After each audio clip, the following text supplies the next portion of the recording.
జగ్గయ్యపేట నియోజకవర్గంలో జగ్గయ్యపేట పక్కనుండే వత్సవాయి వీటిలో కొన్ని గ్రామాలు, ముఖ్యంగా మక్కపేట అనే గ్రామం, దాని పక్కన ఉండేటువంటి చించియాల, అదేవిధంగా షేర్ మహమ్మద్పేట అనేటువంటి మంగోళ్ళు అనేటువంటి గ్రామం, టౌన్లో ఉండే ఒకటి రెండు. సో ఇప్పటికే ప్రజెంట్ ఈ సిహెచ్సి జగ్గయ్యపేటలో సుమారుగా ఇప్పుడు ఒక 17 మంది అనేటువంటిది మొత్తం ఉండడం.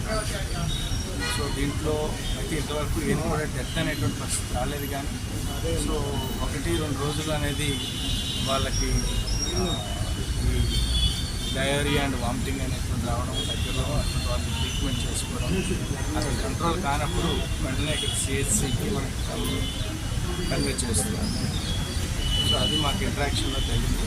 అన్ని శాంపుల్స్ కూడా ఐపీఎం నందిగామకి అనేటువంటి పంపించడం జరిగింది.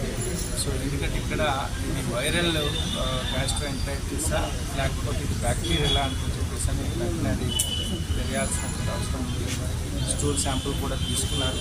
వెంటనే అది దాని రీజన్ ఏంటంటే దాని తగ్గట్టుగా ప్రజెంట్ 2 రకాల ట్రీట్మెంట్స్ కూడా చేస్తున్నారు. బ్యాక్టీరియాకి సంబంధించినటువంటి ట్రీట్మెంట్ చేసుకుంటున్నాం, వైరల్కి సంబంధించినటువంటి సప్లిమెంటేషన్ ట్రీట్మెంట్ కూడా జరుగుతుంది. ఇప్పుడు మన ఆంధ్ర హాస్పిటల్ దగ్గర కూడా ఒక కేసు అనేది జీజీహెచ్లో అనేటువంటి 2 కేసులు అనేవి ఉన్నాయి. ఇప్పుడు ఒక కేసుని మళ్ళీ జీజీహెచ్కి రిఫర్ చేస్తున్నాం. సో గౌరవ సీఎం గారి ఇన్స్ట్రక్షన్స్ ప్రకారంగా ఇందాకనే మన secretary health and MUD and Panchayati Raj secretaries కూడా రివ్యూ చేశారు.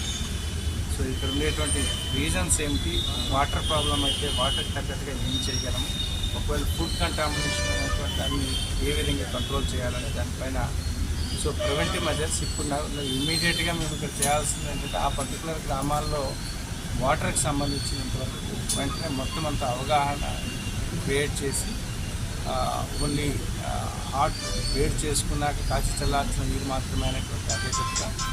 తర్వాత అక్కడ ఆర్ఓ వాటర్ ఏదైతే ఉందో ఆర్ఓ వాటర్ అనేది సప్లై చేసేట్టుగా దాని తగ్గట్టుగా చూసుకుంటున్నాం. సో దెన్ యాక్చువల్ కల్చర్ అనేటువంటి ఈరోజు రాగానే సో ఫర్దర్గా ఇంకా ఎన్ని ఇలాంటి కేసెస్ అనేటువంటి వస్తాయనేటువంటి అది కూడా చూసుకోవాల్సిన అవసరం ఉంది.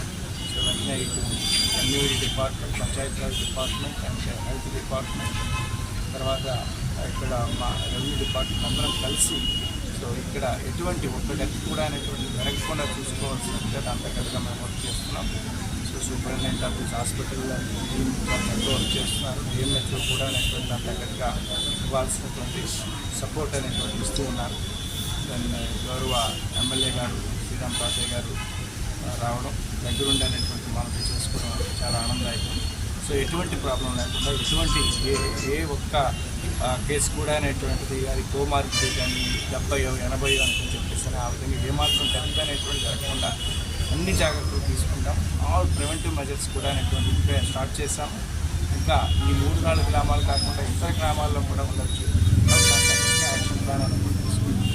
సార్ ముందస్తుగా ప్రైవేట్ హాస్పిటల్, ఆర్ఎంపీ హాస్పిటల్ కొంత ట్రీట్మెంట్ జరుగుతుంది సార్, దానివల్ల ఏమైనా ఇబ్బంది కలిగే అవకాశం అంటే కొంతమంది ఆర్ఎంపీస్ ముందుగా వాళ్ళ దగ్గర పెట్టుకుని ఒకరోజు ట్రీట్మెంట్ వేసి అక్కడ కూడా కంట్రోల్ కానప్పుడు ఇక్కడ పంపిస్తున్నారు. సో క్లియర్గా చెప్తాము అలాంటివి ఏదైనా ద మూమెంట్ ఒక డయేరియా కేసు అనిపించగానే నియరెస్ట్ పిహెచ్సి కానీ నియరెస్ట్ సిహెచ్సిస్ కానీ పంపించారు. కానీ వాళ్ళ దగ్గర వాళ్ళకి తెలిసినటువంటి వైద్యం అనేటువంటి చేయొద్దని చెప్పేసి జనరల్గా లోపమైడ్ అని చెప్పి కొన్ని రకాల క్యాప్సూల్స్ ఇచ్చి ఆ మొటిలిటీని ఆపేస్తారు. ఆ మొటిలిటీని ఆపేసేయడం వల్ల మళ్ళీ ఇన్సైడ్ అనేటువంటిది ఇంకా ఎక్కువ అయ్యి అది చివరికి సెప్సిస్ అనేటువంటి పరిస్థితి చనిపోవాల్సినటువంటి అటువంటి పరిస్థితులు వస్తాయి. అందుగురించి ఆల్ ఆర్ఎంపీస్కి ఇమ్మీడియట్గా మీకు ఎక్కడైనా ఒకవేళ ఇలాంటి కేసు వచ్చి మీకు తెలిసినటువంటి ఏదో తెలియనటువంటి వైద్యంతో సో వాళ్ళని 2 రోజులు 3 రోజుల నుంచి ఈ విధంగా చేస్తానేటువంటి మీ పైన ఖచ్చితంగా స్ట్రిక్ట్ యాక్షన్ తీసుకుంటాం.